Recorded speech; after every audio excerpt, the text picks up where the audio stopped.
Et salut à toutes et salut à tous. Et aujourd'hui, on se retrouve pour parler d'un personnage très particulier qu'on aura peut-être bientôt la chance de voir enfin au sein du MCU, donc du Marvel Cinematic Universe. On va donc parler donc de Magneto.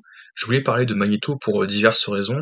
La première, c'est que je vais faire part donc de mes attentes concernant le personnage. Voilà. Je pense très clairement qu'on le verra en Deadpool. Attention, moi je je pense que je suis un peu spoil de ça. Je pense qu'il est clairement présent dans le film. Est-ce qu'il aura un rôle important? Je ne sais pas. Mais bon, je pense très clairement qu'on sera amené à revoir donc Ian McKellen au moins une dernière fois pour jouer le personnage de Magneto, parce que j'aimerais trop le voir avec son costume rouge et violet avec les gants violets, et la cape, la ceinture violette et puis la cape violette que flashy comme dans les comics. Moi, j'aimerais trop voir ça, parce qu'on verra Wolverine avec le costume jaune comme dans la série X-Men 97 et puis les comics, donc forcément ça va faire très plaisir. Mais il y a aussi donc le personnage de Magneto, donc Eric Letcher, incarné Ian McKellen dans une première version, une version âgée, et une autre version, donc une sorte de reboot, c'est clairement la suite, que Michael Fassbender incarnait, donc une version plus jeune. Et on avait eu donc des attraits différents de ces deux versions de Magneto pour les deux acteurs, mais on n'avait pas exactement la même tenue qui était retranscrite dans les comics. Après, il y avait des similitudes. Au début, c'était juste le casque était noir. Après, il était un peu gris foncé. Après, c'était un rouge. C'était plus ou moins le même rouge, ouais, qu'il y avait eu dans les comics. C'était pas trop là, ce n'était pas la même nuance pour moi, c'était pas tout à exactement la même couleur, la même couleur, exactement, c'est même pas la même nuance, c'était pas aussi, c'était un peu plus foncé, voilà. Mais c'est pour ça que moi je pense qu'on le verra quand même au moins une fois, donc le costume, dans le film Deadpool. Moi j'aimerais trop qu'on voit donc Ian McKellen dans le rôle de Eric Letcher, donc alias Magneto, revêtir donc ça, la fameuse donc le fameux costume rouge et violet, comme ça. Ce serait vraiment trop cool, ça rend génial. Et puis ça serait vraiment assez intéressant de le découvrir comme ça. Ensuite, on va revenir un peu sur un peu l'histoire de Magneto. J'aimerais trop un petit peu qu'on en parle un petit peu concernant l'histoire de Magneto. Je sais pas si vous me décidez, donc ce serait vraiment très intéressant qu'ils décident de faire ça. Parce que dans l'histoire des comics donc de Magneto, en fait, il a donc une relation avec Wanda Maximoff. Et vous savez pourquoi dans les comics? C'est parce que dans les comics, en fait, c'est sa fille qu'il avait perdue, non, donc, qu'il avait égarée dans l'histoire des comics. Et forcément, il avait égaré Wanda et Pietro Maximoff, donc c'était les jumeaux, c'était ses enfants dans les comics, tout simplement parce que sa femme l'avait quitté, sa femme s'était enfuie alors qu'elle était enceinte. Et bon, ça va être très très très bref parce que à la base on va parler donc du costume et donc de à quel point j'ai envie de voir le costume chez Marvel, que un Magneto revêtu le costume rouge et violet, ce costume qu'on voit et tout qui est vraiment très très beau, enfin, plusieurs versions dans les comics qui sont vraiment très j'adore beaucoup ces couleurs et donc forcément le costume du personnage de Magneto. Mais on va aussi un peu parler de son histoire parce que ce serait intéressant qu'ils essaient donc un petit peu, je parlais donc des caméos dans une vidéo et aussi donc des personnages qui auraient un rôle mineur ou majeur. Donc, mineur, voire même aucun, c'est-à-dire que c'est juste des caméos, c'est juste du fanservice et puis on passe à autre chose. Mais Magneto, moi je le classerais plus déjà dans une catégorie au-dessus quand même, c'est-à-dire il apporterait donc quelque chose à, il poserait une nouvelle pierre au-dessus de l'édifice pour meubler un petit peu, pour construire un petit peu donc l'histoire, en apportant un peu la sienne, et forcément donc il pourrait donc se développer et puis s'affirmer par rapport à ça. C'est-à-dire qu'on pourrait remettre un petit peu, replonger dans le passé donc de Magneto, à voir si après ce sera pas forcément nécessaire. Vous allez me dire, ah, pour ceux qui ont vu les films, donc ils ont dit, ah, on sait très bien de qu'est-ce qui se passe, peut essayer de parler donc de l'arc du personnage que pourrait avoir le personnage plus tard dans les films Marvel. Là où au début vous allez peut-être me dire mais oui, ce sera pas forcément important parce que le concernant Deadpool ce sera très concentré sur Deadpool et Wolverine, et puis ce sera tourné en gag, et puis voilà, ça va complètement désacraliser l'univers. Et puis oui, et puis après plus tard, on n'aura pas forcément le temps de se reposer sur, Magneto. Mais moi, j'aimerais trop que, plus tard, qu'on ait un programme, Magneto, ou à tôt ou tard qu'on ait un programme, avec Magneto, que ce soit avec, un autre acteur encore, ou je ne sais pas, peu importe. Toujours est-il que j'aimerais trop qu'on voit ce personnage, qui revêtit le costume que je voulais vous présenter dans cette vidéo, qui était là, donc le costume que j'ai présenté. Parce que oui, il y avait ce costume-là, ouais, où Ian McKellen, à l'époque de la première trilogie, portait, qui était assez cool. Mais bon, c'est, ça vaut, c'est clairement pas aussi bien fait que le costume original des comics. Donc rouge et violet, j'aime un peu moins. Mais oui, mais ils décident de mettre un peu de dramaturgie et développer une histoire avec Magneto, parce que voilà, donc même si encore une fois, par exemple, il y avait donc le film X-Men Apocalypse que j'ai pas vraiment aimé, je trouve que c'est l'un des plus mauvais donc des films X-Men, mais malgré tout, voilà, il y a quand même, on essaie de travailler un petit peu le personnage de Magneto, donc c'était un personnage torturé, tourmenté, et il y a beaucoup de similitudes par rapport aux comics. C'est un petit peu, je pense que c'est pas pour, qu'il y a eu beaucoup d'adaptations, donc c'est pas exactement celle-ci que j'ai en tête, mais il y a un moment, voilà, où il y a Magneto qui perd des êtres qui lui sont chers, et donc il se retrouve tout seul, donc malheureux comme une tombe, malheureux comme une pierre. Il en veut au monde entier, donc de par sa condition, et tout le monde, comment dire, là, les gens nous ont fait du mal par sa condition de mutant, et puis aussi plus jeune, pas juste parce que il était juif.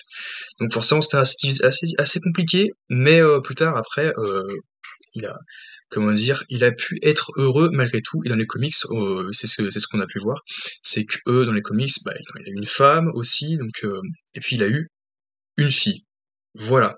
C'est exactement ce qu'on a vu dans X-Men Apocalypse. Il a une fille, puis voilà, puis dans ce film, c'est exactement ça. Et c'est ce qui est intéressant, c'est que après, donc ce qui est assez tragique, c'est que suite au décès donc de cette fille, eh bien, tu as donc une version complètement différente donc du film Apocalypse, c'est-à-dire que sa femme survit, en fait, elle reste en vie et du coup, elle est malheureuse comme une pierre. Et mais elle s'enfuit tout simplement parce qu'elle est terrorisée par son mari qui pète un plomb, qui pète un câble exactement comme dans le film, et qui bah se met donc à massacrer tout ce qu'il y a autour de lui, puis comme il a des pouvoirs vraiment très puissants, il est capable de canaliser et puis de contrôler donc beaucoup de choses, les métaux, tout ça, puis il commence à péter un plomb, il commence à ravager tout autour de lui, à tel point qu'il fait fuir sa femme, son épouse, commence à avoir peur de lui, donc du coup, il décide de s'enfuir. Mais du coup, bah, Eric, enfin, attention, attention, non, non, c'est pas exactement ça en plus dans les comics. Il y a de base Eric Letcher, Eric Magnus Letcher ne s'appelle pas comme ça. Je crois qu'il s'appelle Max quelque chose. À l'origine, il s'appelle Max, je crois que j'ai lu, je sais plus comment. Max Eisenhardt. Mac Eisenhardt, donc voilà, et qui était marié à une certaine Magda. C'était son épouse. Ils ont eu une fille ensemble, mais elle est morte. Donc du coup, bah, forcément, il était très triste au début, puis après très furieux à la fin. Il va finir par essayer de retrouver sa femme, qui était enceinte une deuxième fois, donc qui a été enceinte, et qui finira par se réfugier quelque part dans un endroit qui s'appelle le mont Vandagore. Le mont Gondagore en Transy. Vous avez déjà entendu ça quelque part? Le mont Vandagore. Et là, elle va donner naissance à des jumeaux qui sont autres que Pietro et Wanda Maximoff. Alors, j'avais entendu de ça il y a des mois ou des années, j'avais entendu vaguement que le personnage qui avait été introduit, donc le personnage de Wanda Maximoff qui est devenue la sorcière rouge, avait un lien de parenté dans les comics avec Magneto, et je me suis dit, ah bon?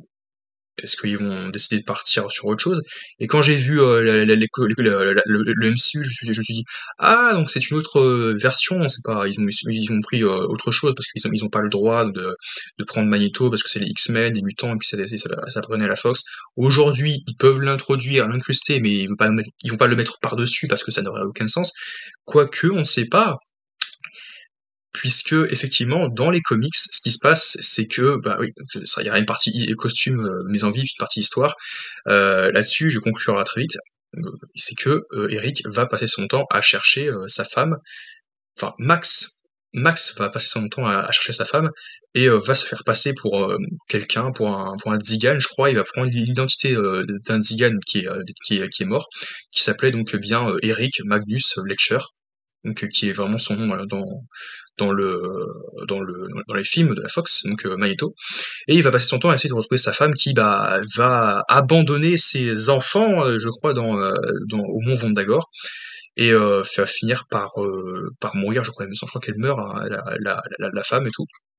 Et donc les enfants, les jumeaux sont abandonnés, mais très vite, donc leurs cris donc, vont attirer donc je crois que ce sont des personnages qui vont donc veiller sur eux et vont les élever, à savoir donc les personnages qu'on a vus dans le MCU, parce que dans WandaVision, on a quand même Wanda qui est avec Agatha qui a une vision donc littéralement de ses d'elle et de son frère et de leurs parents qui en Sokovie ont regardé des séries télé enfin des années 50 ou 60 et puis ce sont ces personnages là qui vont veiller sur eux, à savoir ce sont des tziganes, euh, Django et Maria Maximoff, voilà, c'est Django et Maria, voilà, et c'est comme ça que bah, Pietro et Wanda vont devenir Pietro et Wanda Maximoff, voilà. De base ce sont les enfants de Magda et de Max et Ezen, je sais plus comment, Ezenhard,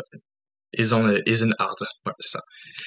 Du coup, conclusion, eh bien, je trouve que d'une part, le costume en lui-même, eh bien, est très stylé, enfin, est très très cool. J'ai joué dans des jeux quand j'étais tout petit sur PlayStation, sur Nintendo, en Lego, tout ça, et il me faisait beaucoup fantasmer ce costume. Je dis ah mais j'aime beaucoup cette nuance violet rouge de Magneto. On l'a jamais vraiment vu dans les films. Il y avait des trucs qui se ressemblaient un petit peu, mais c'était pas exactement la même chose. Et bon, je suppose que vous le connaissez, que vous l'avez déjà vu quelque part, que vous avez peut-être lu des comics. C'est pas trop mon cas. Moi, les comics X-Men, j'ai lu que des comics Wolverine en fait. J'ai pas eu des comics de Magneto ou de Wanda.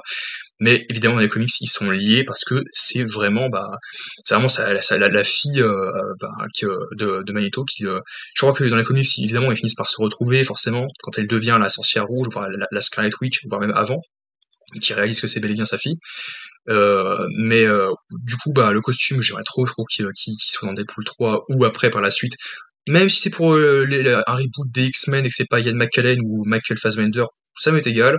C'est pas grave, hein. Même si je préfère que ce soit Ian McKellen pour une toute dernière fois, quoi, comme pour Hugh Jackman, une toute dernière fois qu'on les voit, et ben, ils ont leur costume et ça serait vraiment trop cool de conclure là-dessus.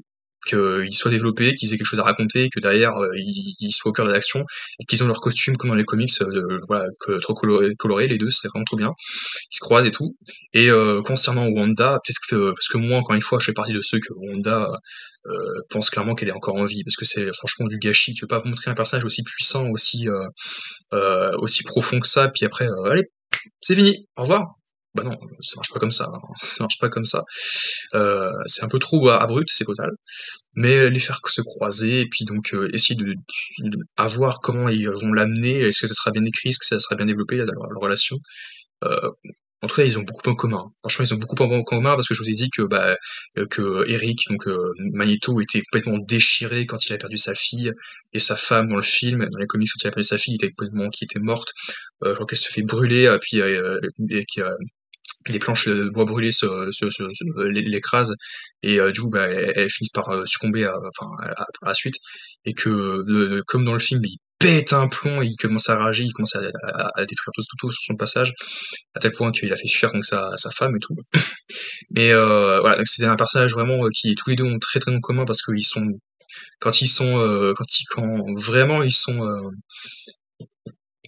ils ont besoin donc de canaliser cette cette peine qui devient une rage, évidemment, après, c'est ce qui lie ces personnages. Alors, tu me diras, il y en a d'autres aussi, des personnages qui peuvent avoir des liens qui sont tissés via ça. Mais ce qui entre Magneto et puis la sorcière rouge, donc Wanda, c'est au-delà du fait, évidemment, bah, qu'ils sont liés.